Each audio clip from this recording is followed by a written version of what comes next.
Bonsoir frères et sœurs, amis de Dieu. Cette vidéo va être adressée aux jeunes adolescents, aux parents qui ont des jeunes adolescents. Parce que c'est vrai qu'il n'est pas dit grand-chose pour les enfants et adolescents dans la parole, mais il y a quand même quelques versets où c'est qui disent à partir de quel âge il faut se tourner vers Dieu, et j'ai les versets à l'appui, et qu'à un certain âge, tout enfant, tout adolescent doit accepter et suivre Dieu et travailler pour leur propre salut, pour sauver leur âme. Parce que on va voir ensemble dans la parole que les parents ont un travail à faire avec leurs enfants, mais les enfants doivent travailler à un certain âge pour leur salut, parce que à tout moment, malheureusement, le lendemain ne nous appartient pas. À tout moment, il y a des enfants qui ferment les yeux sur cette terre. Et on a l'espoir qu'ils vont près de Dieu. Mais pour qu'ils aillent près de Dieu, il y a une marche à suivre, que ce soit pour les parents, mais que ce soit aussi pour les enfants. Et pour cela, nous allons de suite commencer. On va prendre Deutéronome au chapitre 6 et au verset 5. Alors, Deutéronome, chapitre 6, verset 5. Il est dit comme ceci: Tu aimeras l'Éternel ton Dieu de tout ton cœur, de toute ton âme, de toute ta force. Et ces paroles que je te donne aujourd'hui seront dans ton cœur. Tu les inculqueras, donc ça veut dire tu les apprendras, à tes fils, et tu en parleras quand tu seras dans ta maison, quand tu iras en voyage, quand tu te coucheras et quand tu te lèveras. Ça veut dire qu'en tout temps, tu dois parler de Dieu à tes enfants. Tu leur apprendras, tu leur inculqueras, tu les guideras dans les voies du Seigneur, jour et nuit, que ce soit en voyage, que ce soit au coucher, que ce soit au lever, dans toute ta maison. De là, maintenant, on va prendre Proverbe au chapitre 22. Il y a un autre verset qui va dire que les parents doivent, chapitre 22, verset 6, c'est toujours pour les parents, il est dit comme cela: oriente le jeune garçon sur la voie qu'il doit suivre. Même quand il sera vieux, il ne s'en écartera pas. Ça veut dire que si plutôt tu le guideras dans les voies du Seigneur, et même quand il va grandir, il ne s'en écartera pas. Parce qu'il a vu faire son père et sa mère, et automatiquement, il suivra. Et moi, je peux avoir un témoignage là-dessus. J'ai ma fille qui a 2 ans. Avant de manger, on prie. Elle-même, elle me dit, on prie. Elle met les mains comme ça. Et même si elle ne prie pas elle-même, nous, on prie pour elle. Et elle dit Amen à la fin. Et elle dit, on regarde à la prêche. Elle chante des cantiques. Parce qu'on vit que comme ça. Nous, du matin au soir, du soir au matin, il n'y a que des cantiques, il n'y a que des prêches, il n'y a que des prières. Donc, elle prie, et souvent, bien souvent, d'elle-même, dans son langage bébé, elle met les mains comme ça, et elle prie. Donc oui, l'enfant reflète les parents. Comme il l'a dit dans la parole, Paul, il a bien dit, soyez mes imitateurs comme moi je suis imitateur de Christ. Donc si nous imitons Paul qui imitait Christ, automatiquement nos enfants vont nous imiter. C'est à nous, parents, avec notre responsabilité, de conduire les enfants sur les voies du Seigneur. Donc maintenant, nous allons prendre Luc. Parce que je vais vous donner un âge, à partir de quel âge ils vont se tourner. Parce que, alors c'est Luc 2, au verset 41. Parce que nous le voyons dans la parole, que Jésus, il avait un certain âge quand il s'est tourné vers les œuvres de Dieu. Et il y a eu beaucoup de pasteurs, d'enseignants qui ont lu ce passage. Mais est-ce qu'ils ont eu la même révélation que moi j'ai eu? Je ne sais pas. Moi, ça fait 2 jours que j'ai ce verset qui me monte avec une interprétation. Donc je vais vous la donner, parce qu'il est bon à savoir. Donc, Luc 2, au verset 41 et 42, et puis après on ira au 49, parce que c'est le 49 qui m'intéresse, mais dans le 41 et 42, il dit quel âge il avait Jésus. Donc, il est dit comme ça dans le verset 41, ses parents allaient chaque année à Jérusalem pour la fête de la Pâque. Lorsqu'il eut 12 ans, ils y montèrent selon la coutume de la fête. Et au verset 49, c'est Jésus qui répond alors à ses parents, parce qu'ils l'ont cherché pendant 3 jours, il était dans le temple en train de discuter avec les sages, et il leur dit comme ça, « Pourquoi me cherchez-vous? Ne saviez-vous pas qu'il faut que je m'occupe des affaires de mon Père ?» Donc là on voit que Jésus dit à ses parents, physiques de chair, qu'il faut qu'il s'occupe des affaires de son Père. Mais nous savons tous que la parole, elle le dit, qu'il a eu son ministère que quand il a été baptisé dans le Jourdain par Jean-Baptiste à 30 ans. Donc, si à ce moment-là, il devait se tourner à 12 ans vers les affaires de son Père, c'est pas pour enseigner, c'est pas pour être pasteur ou enseignant ou autre. Ça veut dire que à 12 ans, l'enfant doit se tourner vers Dieu, il doit se repentir et il doit avoir cette marche pour sauver son salut, pour sauver son âme. Et pour cela, j'ai eu un songe, moi, au mois d'octobre, donc ça remonte quand même, fin octobre, début novembre, où j'avais demandé au Seigneur à partir de quel âge un enfant doit se tourner vers lui et à partir de quel âge il doit travailler pour son salut. Donc, il m'a répondu, il m'a dit, jusqu'à 12 ans, il leur sera pardonné. Après, c'est à eux de se repentir et de travailler pour leur salut. Donc, on voit bien que jusqu'à 12 ans, c'est les parents qui sanctifient l'enfant par leur marche, s'ils ne sont pas dans le péché, s'ils sont obéissants à Dieu, si éventuellement les parents sont consacrés, ils lisent la parole, ils vont aux réunions, ils prient pour les uns et pour les autres, si ils obéissent, qu'ils ne font pas les choses du monde, qu'ils ne font pas dans les mariages, qu'ils ne font pas les fêtes du calendrier, tout cela, qu'eux sont bien sanctifiés dans la vérité. À ce moment-là, ils sanctifient leur enfant.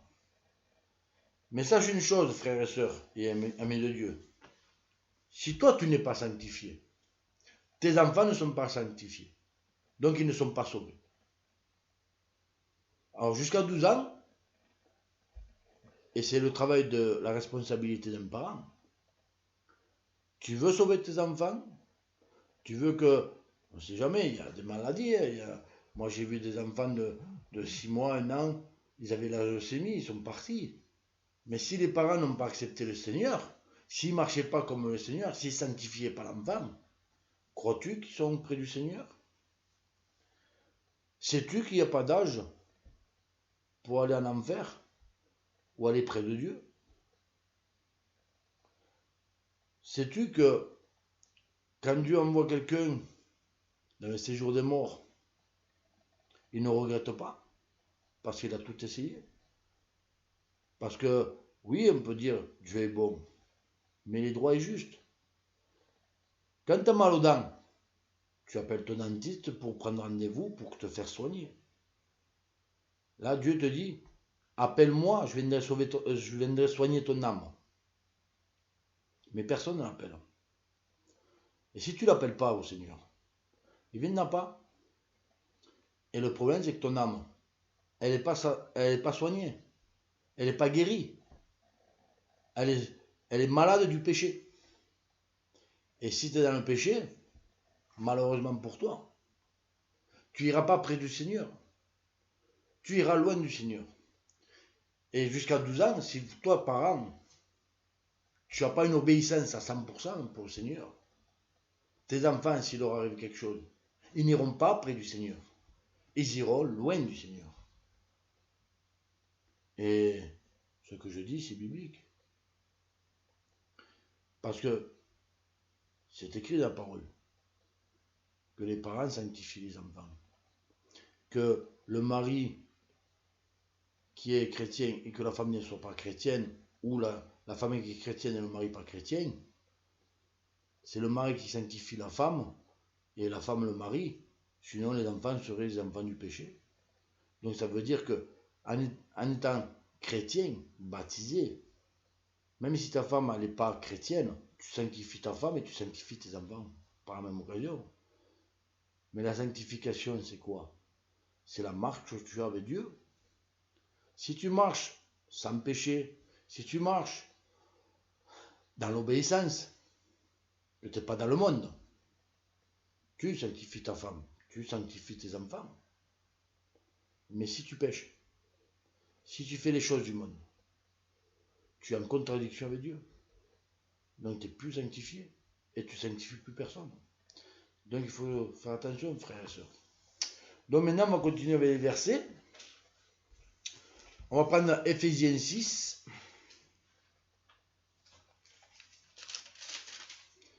Éphésiens chapitre 6. J'ai 3 versets. Je vais les expliquer au fur et à mesure parce que ils concernent les enfants et les parents. Alors il est dit comme ça, au verset 6, chapitre 6, verset 1. Enfants, obéissez à vos parents, selon le Seigneur, car cela est juste. Ça veut dire que le Seigneur a dit, honore ton père, ta mère.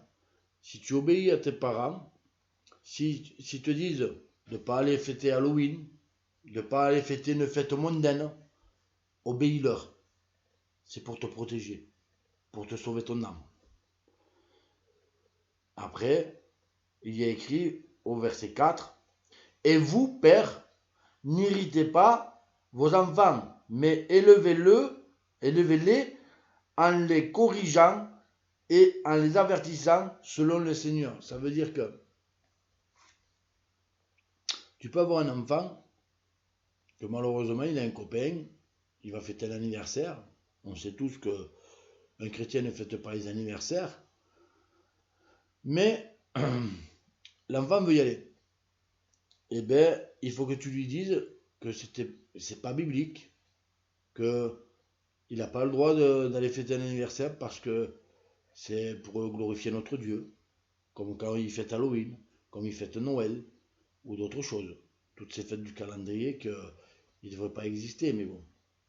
Ils sont là, et il faut leur expliquer des mots à leur niveau que le Seigneur ne veut pas. Que si on va fêter une fête mondaine ou autre, eh bien, c'est contradictoire avec le Seigneur et qu'il ne faut pas. Parce que c'est son salut, c'est sa vie éternelle qui est en jeu. Il faut lui expliquer aux enfants. Ensuite, au verset 8, il est dit, sachant que chacun, esclave ou libre, recueillera du Seigneur selon le bien qu'il aura fait. Ça veut dire que si le père lui explique, eh bien le Seigneur lui en voudra pas à lui, puisque de toute façon, si le jeune, à partir de 12 ans, s'il veut aller toujours dans le monde, qu'il veut aller dans le péché, le Seigneur ne le tiendra pas responsable. Et on verra un verset après, j'en ai 2 versets. Mais le Seigneur ne te tiendra pas responsable si toi tu conduis les enfants du Seigneur. Si tu lui dis, il ne faut pas que tu ailles là-bas parce que c'est pas dans les voies du Seigneur, c'est contre la parole, c'est pour glorifier notre Dieu, il ne faut pas que tu y ailles, et que l'enfant y va quand même, Dieu ne te tiendra pas rigueur. Maintenant, si tu fais rien, tu seras coupable autant que ton fils ou ta fille. Parce que tu ne les as pas prévenus. C'est ce que j'expliquais dans d'autres vidéos, où c'est que si un frère voit l'autre pécher, un autre frère pécher, s'il ne le reprend pas, il est coupable parce qu'il a vu le danger, mais il n'a pas averti. Ben là, c'est pareil. Si tu vois que ton fils va pécher ou ta fille, et que tu ne les avertis pas, tu ne leur dis pas non, c'est pas bien parce que le Seigneur ne veut pas que ce soit comme ça, ben automatiquement, Dieu te demandera des comptes parce que tu ne les as pas conduits dans ses voies. Et ça, il faut faire attention, frère et soeur. Et toi, le jeune, si tu écoutes tes parents et que tu restes dans les voies du Seigneur, Dieu te bénira. Parce que il est écrit que il faut écouter les parents. Maintenant, on va partir dans Ézéchiel, au chapitre 18. Et là, je vais vous expliquer que,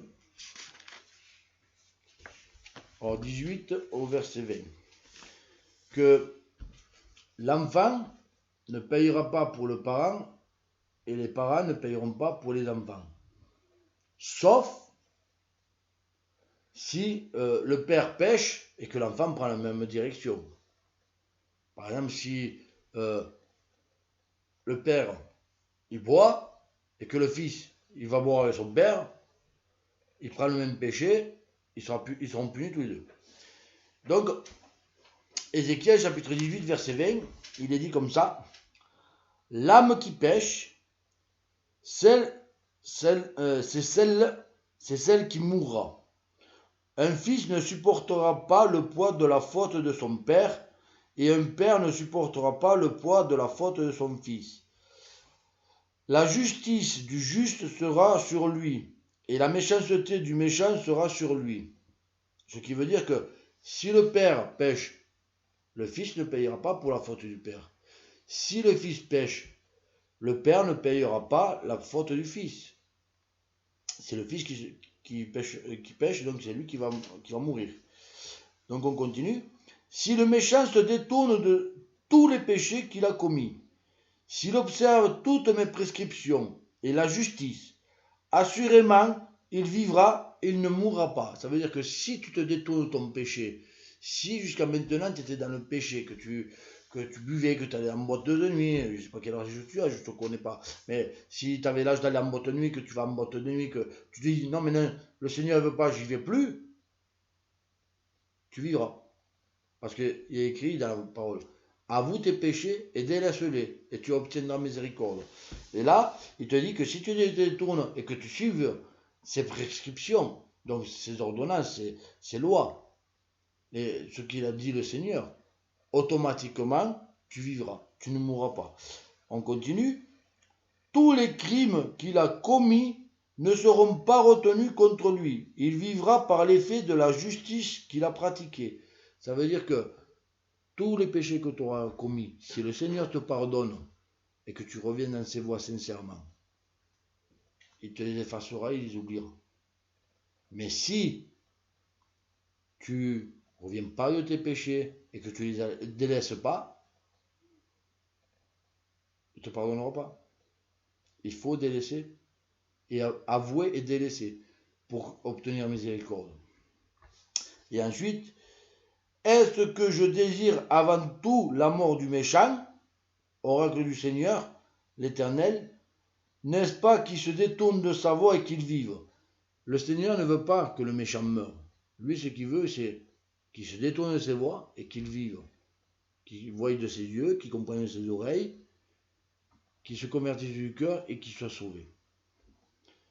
Si un juste se détourne de sa justice, et comme l'injustice, s'il imite toutes les horreurs que le méchant a commises, il vivrait. Tous ses actes justes ne seront pas retenus par l'effet de l'infidélité à laquelle il s'est livré et du péché qu'il a commis. Par leur effet, il mourra. Donc, si tu es droit devant Dieu, que tu obéis, et que dans un moment de faiblesse, tu te détournes, puis tu ne reviens plus au Seigneur, mais tu restes dans ton péché. Et bien Dieu te dit que même si avant tu étais droit et juste, tu es reparti dans le péché comme un chien retourne à son vomi, et bien tu mourras parce que à cause de ton injustice et de ton infidélité. tu aurais dû rester dans la voie du Seigneur. Maintenant, attention, si tu glisses, ça peut arriver, tu pêches, tu demandes pardon, Dieu te pardonnera, si tu es vraiment sincère. Mais il faut délaisser le péché, et tu obtiens miséricorde. Maintenant, si tu ne délaisses pas ton péché, tu mouriras. Et je te promets que tu ne seras pas près du Seigneur. Tu seras loin. Alors, je te le dis, jeune, moins jeune, parents, frères, sœurs, amis de Dieu, tu veux sauver ton âme? La solution, c'est Jésus. Il faut que tu te tournes vers lui. C'est lui qui a payé tes fautes pour tes péchés. Qui a payé pour tes péchés, qui a payé pour tes fautes, qui a payé pour tout le monde. C'est lui qui était sur la croix. Il n'y a que lui qui peut te purifier. Il n'y a que lui qui peut te sauver. C'est pas une idole, c'est pas une fête, c'est pas une église, c'est pas un pasteur. Il n'y en a qu'un qui a payé et t'a racheté aux yeux de Dieu. C'est Jésus, le Fils de Dieu. Quand tu l'as rencontré, tu es réconcilié avec le Père. Et le Père, si tu as rencontré Jésus, il oublie tes péchés. Après, c'est à toi de délaisser tes péchés. C'est à toi de suivre la marche de Dieu, comme lui veut, pas comme toi tu veux. Obéir à 100%.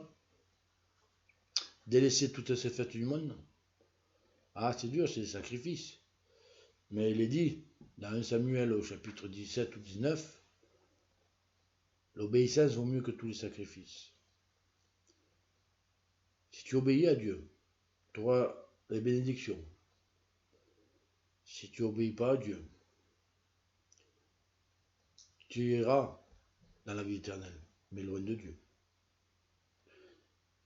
Donc oui, toi qui as peut-être 12 ans et demi, 13 ans, 14 ans, 16 ans, 15 ans, 16 ans, je te conseille un truc, par les temps qui sont là, qu'on est dans les temps de la fin, hein, puisqu'on est au commencement des douleurs. Il est temps que tu te tournes aussi vers Dieu. Dieu n'est pas mauvais. Tu crois que c'est mauvais. Parce que tu dis, il faut que j'arrête ceci, il faut que j'arrête cela. Ne vois pas ça comme ça. Dis-toi un truc, quand tu vas fermer les yeux sur cette terre, ta vie terrestre va se finir. Mais ta vie éternelle va commencer. Dis-toi un truc, tu vas souffrir ici, parce que tu vas être rejeté par tes copains, par tes amis. On va te prendre pour un fou. Mais est-ce qu'il vaut mieux souffrir maintenant que, allez, admettons que le Seigneur ne revienne pas, que tu as 12 ans, il te reste encore 70 ans à vivre. Allez, à 82 ans, tu fermes les yeux, tu as vécu 80 ans sur la terre. Mais est-ce que tu crois que 82 ans de souffrance, admettons, c'est dur par rapport à une éternité? Parce que si tu ne souffres pas maintenant sur la terre, si tu ne te repens pas et que tu ne marches pas comme le Seigneur veut, dis-toi un truc, c'est éternellement que tu vas souffrir. C'est éternellement que tu seras loin de Dieu. Et je te promets, jeune, moi j'ai 43 ans. Le Seigneur m'a choisi dans le sein de ma mère. Je l'ai rencontré, j'avais 16 ans. Il m'a rappelé 2 fois à lui. Et je regrette une chose, c'est de ne pas avoir marché comme lui veut bien avant. Parce que j'ai enlevé tout ce qui était du monde de moi. Ah, c'est sûr, hein, quand je les ai enlevés, j'avais 40 ans, j'avais plus vécu que toi. Donc les fêtes, je les avais faites, hein, comme tout le monde. C'était dur au début. Maintenant, Je vis sans fête, je fête rien, je ne vis pas dans le monde, et je suis plus heureux. Alors au début, c'est vrai, il y a des gens qui nous ont rejetés, hein. La famille, les amis, on nous a traités de sectaires, de fous. Mais je préfère être traité de sectaire, de fous, et que quand le Seigneur va revenir, ou si je ferme les yeux ici, je préfère être près de lui, éternellement, que d'aller avec Satan et ses démons dans les temps de feu éternellement. Ce sont des sacrifices, mais c'est pas grave les sacrifices. Je préfère obéir. Je préfère le Seigneur. Alors oui, avant que tu fasses quoi que ce soit dans ta vie, soit aller en fête ou autre, pose-toi cette question. Comment il ferait le Seigneur Jésus? Il irait dans la fête? Est-ce qu'il parlerait mal quand on t'insulte? Comment tu répondrais, toi, Seigneur Jésus? Il ne te dira pas des gros mots, lui. Il te parlera avec sainteté et simplicité. Parce que le Seigneur Jésus, il est comme ça. Il est simple, il est saint, il est pur. C'est sûr que, on va te dire, et c'est vrai, il n'y a pas d'homme non pécheur. Tout homme est pécheur. Il n'y a pas d'homme parfait, c'est vrai. On ne peut pas être plus saint que Dieu, puisqu'il n'y a que lui qui est saint, nous on n'est pas saint. On est dans un corps de pécheur, et notre corps est privé de la gloire de Dieu. Mais tu peux t'approcher de la perfection. Tu ne peux pas être parfait, mais tu peux t'en approcher. Et plus tu enlèveras le péché, plus tu t'approcheras du Seigneur, et je te le dis, plus ça sera dur. Pas de vivre le Seigneur, de vivre dans ce monde. Moi personnellement, j'en peux plus de vivre dans ce monde. J'aimerais que le Seigneur revienne, mais il y a encore un temps à attendre. Et quand il reviendra, ben je me réjouirai. Parce que je sais que je rentrerai à la maison. Alors oui, je te le dis, frères, sœurs, amis de Dieu, jeunes, il est temps de se donner à Dieu, de le suivre. Parce que nous sommes au début des commencements des douleurs. Dans Matthieu 24, c'est écrit. Ce qui arrive n'est pas bon. Et si tu n'as pas Dieu avec toi, je ne veux pas te faire peur, mais tu souffriras. Et si tu ne meurs pas.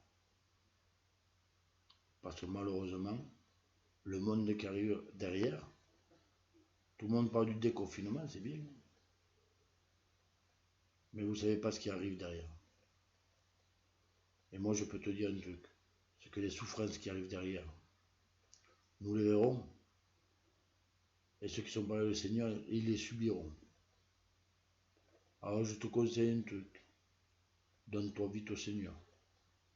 Parce que, comme je dis dans mes vidéos précédentes, la porte de la grâce est sur le point d'être fermée. Une fois qu'elle est fermée, c'est trop tard. Et je ne te le souhaite pas que ce soit trop tard. Alors je te le dis, frère, sœur, amis de Dieu, jeunes, donne-toi maintenant. Vous, parents, conduisez vos enfants sur les voies du Seigneur. Vite. Parce que l'heure est grave. On n'a plus le temps de dire on va attendre, on va attendre, on va attendre. Il est temps d'agir. Il est temps de se convertir. Il est temps de venir au Seigneur. Que Dieu vous bénisse abondamment,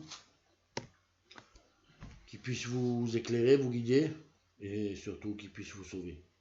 Parce que je vous promets, frères et sœurs, mon plus grand désir, et je pense que c'est quelqu'un qui est en vérité, c'est son désir aussi, c'est que tout le monde se sauve. Mais malheureusement, il y en aura qui ne se sauveront pas. Et il n'y en a pas un peu, il y en a beaucoup qui ne se sauveront pas. Parce qu'il y en a beaucoup qui croient être droits le Seigneur et qui n'y sont pas. Mais malheureusement, le juge, il arrive. Et quand il va juger, il y aura des pleurs et des grincements dedans. Alors je vous le dis, frères et sœurs, il est temps de marcher comme Dieu veut. Il est temps de se tourner vers lui. Que Dieu vous bénisse abondamment, qu'il puisse vous éclairer et vous sauver, surtout. Et jeunes, ne crois pas que ça fait mal de quitter le monde. Le monde aime celui qui lui ressemble. Même si tu lui ressembles pas, il te veut du mal. Prie le Seigneur, il te fortifiera. Que Dieu vous bénisse abondamment et à bientôt, frères et sœurs.